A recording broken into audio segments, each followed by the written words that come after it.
My name is James Brown. I'm in my late 20s, a typical age for having a full-time job, but due to certain circumstances, I'm currently juggling multiple part-time jobs. The main gig I've got is at a restaurant. Being a part of a well-known chain, the place turns tables fast, making it a hectic work environment, but that also makes it fulfilling. Above all, it's thanks to this job that I met her. My first ever girlfriend, Melissa Miller, happens to be the daughter of the owner of the restaurant where I work. Melissa chose to work at the restaurant because her father owns it. She never hid that fact. However, the rest of the staff misunderstood Melissa. They assumed she was just a spoiled rich girl dabbling in a part-time job for fun. As a result, they gave her only easy tasks and treated her cautiously so they can avoid upsetting the boss's daughter. Melissa seemed to hate that approach.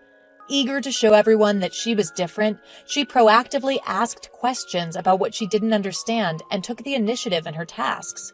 Her hard work paid off in a month and everyone recognized her efforts. Now, no one treats Melissa partial.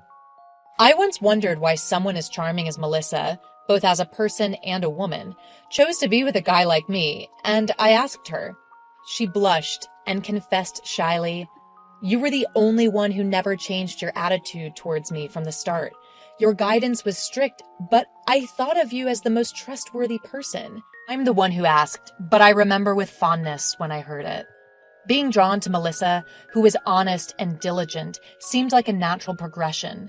We've been on countless dates, including our shifts at work. We were together almost every day, and my feelings for Melissa grew stronger with each passing day. Fortunately, she said she felt the same way. I doubt there will ever be a woman more ideal than Melissa in my future.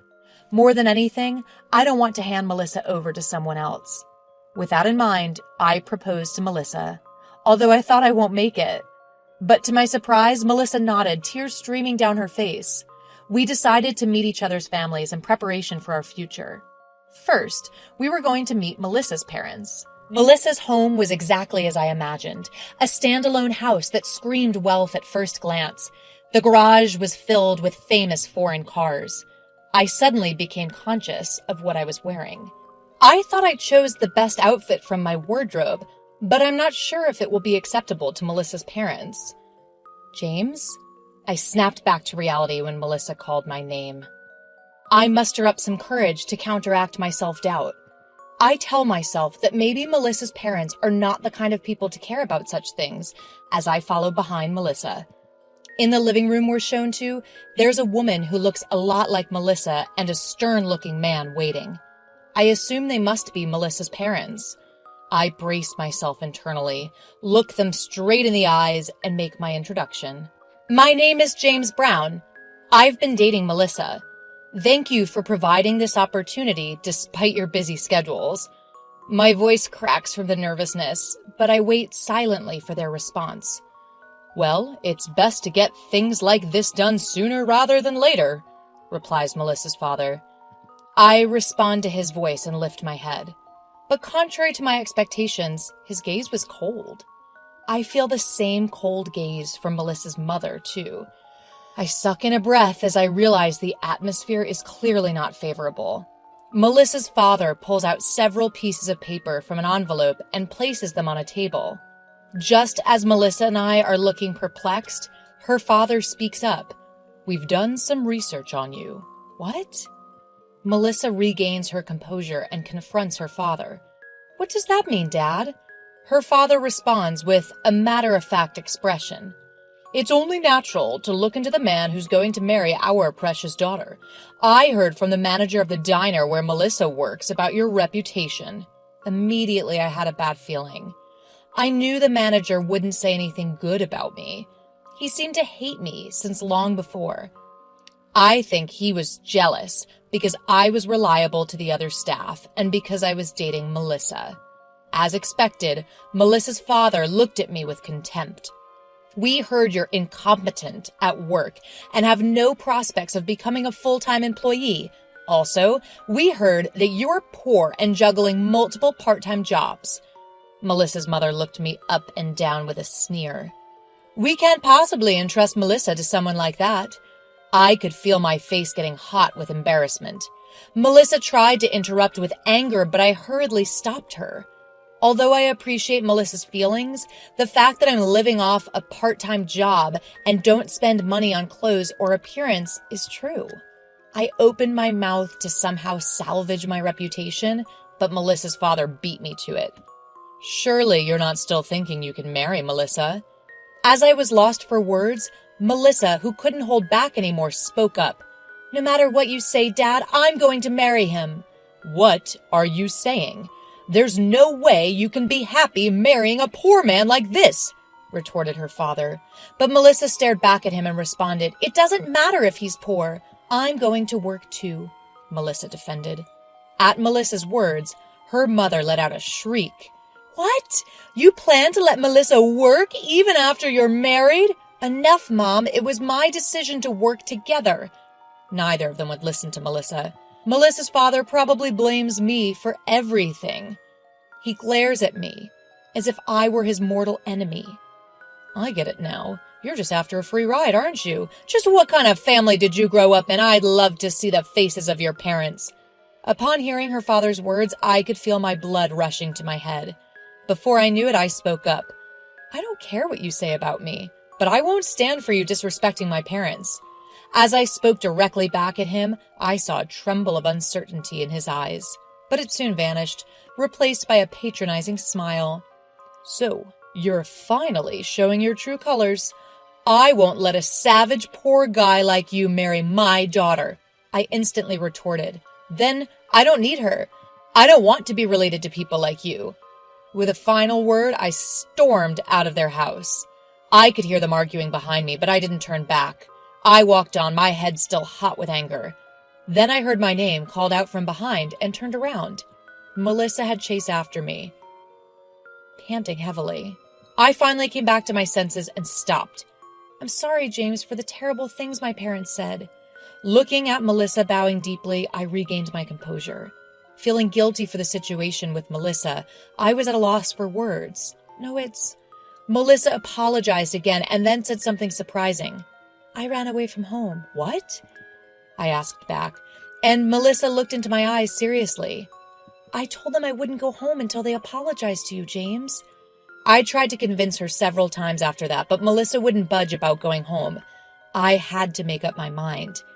But I couldn't just leave things as they were between Melissa and her parents. I called my dad. After briefly explaining what happened, he told me to bring Melissa to a certain place.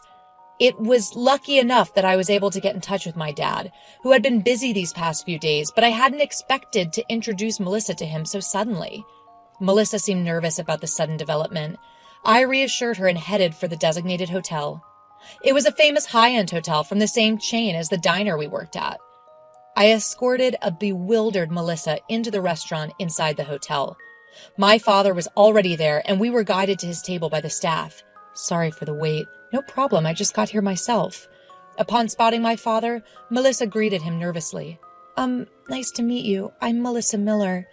My father returned the greeting and suggested that Melissa take a seat. He was already aware of the events of the day. I thought we would immediately discuss the issue, but Dad suggested we first have our meal. Melissa looked surprised but visibly relaxed as she started eating. I decided to follow my father's lead and enjoy the meal. For a while, we enjoyed a pleasant atmosphere, but after the meal was over, the mood shifted. Melissa noticed it too and straightened up. Melissa? Yes? When Melissa responded to her name being called, Dad handed her a key card. While blinking in surprise, she accepted it. I've booked a room in this hotel for you. You should stay the night. No. I couldn't possibly impose. But my father shook his head at Melissa's panicked response. It's fine, but you have to go home tomorrow. Melissa paled at my father's words. I rushed to interject, but he held up a hand to stop me. First, listen. I'm not saying you have to go home because I disapprove of you two. I'm just advising that running away from home on impulse won't lead to good outcomes. Well, you're right, but my father won't understand unless I do something like this. After a sigh of relief, Melissa apologetically spoke up. However, for some reason, my father responded with a cunning smile. In that case, I'll visit your home tomorrow. Leave it to me. Melissa looked shocked at my father's unexpected words.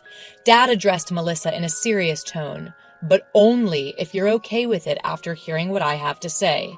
My father's words were shocking to both Melissa and me.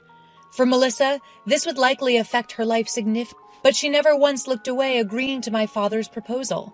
Dad seemed satisfied with her response. Together with my father and Melissa, I visited her home. Her father seemed relieved that Melissa had returned, but when he noticed that I was with her, he glared at me. "You're the one who led Melissa astray?" Melissa quickly glared back at her father-in-law, replying, "No, I made the decision to leave home on my own." "You've been deceived. You can't be happy with this pauper." At her father's words, Melissa was about to retort in anger, her face turning red, but my father gently placed a hand on her shoulder, stopping her. He hadn't expected there to be anyone else present. My father-in-law finally seemed to notice my father's presence. The color gradually drained from my father-in-law's face. Sweating profusely, he called out my father's name. Are you... Could you possibly be President Brown? Well, I'd hope you'd recognize the face of the parent company's president, my father replied, grinning. In contrast to my father's cheerful expression, the father-in-law's face was growing more and more pale. My mother-in-law, too, was noticeably shaken by the abrupt change in her husband's demeanor and words. "Why, is President Brown? Wait, your last name is Brown. He's my father," I said, pointing at my dad. Upon hearing this, my father-in-law showed his apology all of a sudden. "I am truly sorry for what I have done." My father, still smiling, asked, "What are you apologizing for exactly?" My father-in-law responded in a trembling voice, "For belittling James." "Is that so? I had no idea that he was the president's son." Unfazed, my father began to speak. "Actually, I had James work as a part-timer at a few stores for his future's sake." My father-in-law's shoulders twitched. "We discovered a few issues in the process, especially in relation to the family restaurants." My father-in-law couldn't bring himself to look up. "In the past few years, we've seen an increase in complaints. And it's not just one store, it's a trend across the board. We finally understood the reason recently." My father-in-law was trembling. "It seems that the full-time employees, especially those in positions of power, aren't doing their work, pushing it on to the part-timers instead. Even though there are enough people, the work isn't getting done. What is worse, the management seems to be hiding this up." I nodded in agreement with my father's words. "I've pointed out the issue to the manager several times in the past. The situation improved after Melissa came along, though."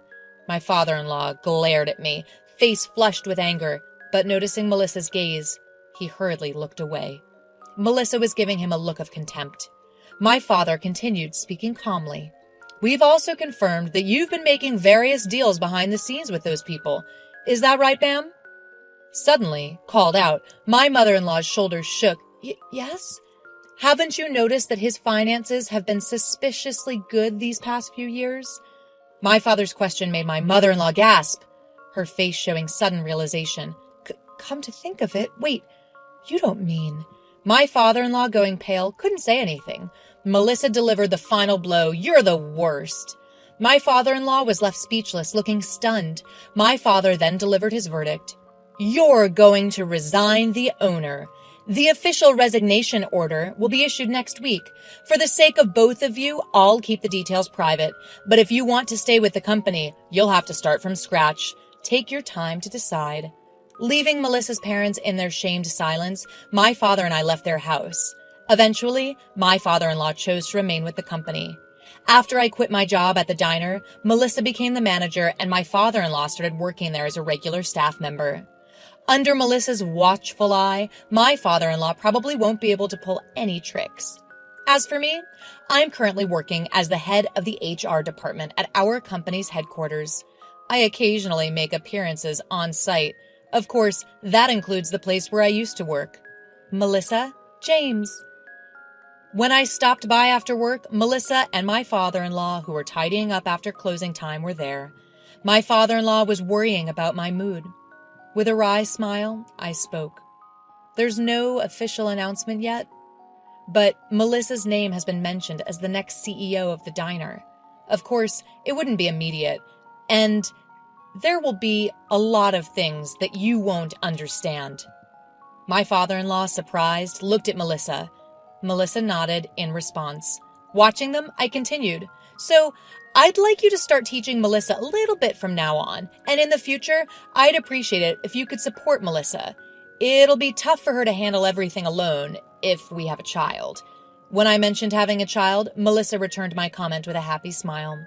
I looked at my father-in-law again and said, "Of course, if you refuse, that's fine. In that case, we'll ask the acting CEO to take over." As I said that, my father-in-law hurriedly bowed his head. "No, I'll do it. Please let me." Surely, there would be things he'd need to hear from the current CEO, as his approach would be different from the time my father-in-law was in charge. But depending on my father-in-law's willingness, he might be able to step up as the CEO again until Melissa takes over. Seeing my father-in-law's determination to face his job seriously, both Melissa and I shared a smile.